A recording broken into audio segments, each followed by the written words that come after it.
साक्षी दाखवली गोहत्येची। गोहत्या म्हणजे गणपतीने गाईचं रूप प्रगट केलं, त्यांच्या हातून गोहत्या झाली।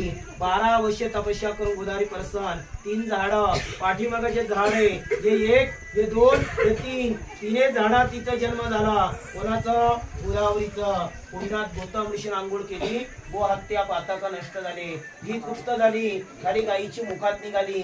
जटात गंगाद्वार पुष्यवर्त कुंड, नाशिकला पात्रा मोठं आहे, नांदेड पैठण आंध्रात जाती, तिचं जन्माचं ठिकाण आहे। म्हणून त्यांच्या हातून गाय मिली, गोहत्या झाली। म्हणून आपल्या हातून काही घडलं असाल, आपल्या पूर्वीच्या हातून काही घडलं असाल, घरामध्ये सुख शांतती राहावी म्हणून जन्माच्या ठिकाणी आलो, ते गायचं गायदान अभिषेक करता सरान मासामध्ये। आपण एवढा शिरीजाला कष्ट देऊन एवढा वरती आलो, बोले गंगा माई करीत, भाडा तोडा खर्च करून आले का नाही? भाडा तोडा खर्च करून फक्त गंग्याला 5 प्रकारचं दान म्हणजे मेनेदान, वस्त्रान, धरदान। गंग्याला साडी चोळी खानाला शेवटी वाहिल्या जाते, चांदीची, पितळाची, सोन्याची फुलाचा हार गंग्याला वाहिल्या जातं, साडी गंग्याला वाहिल्या जाते। या आपण आणू शकत नाही, म्हणून हीच गाय घेऊन गायचं गायदान अभिषेक करता।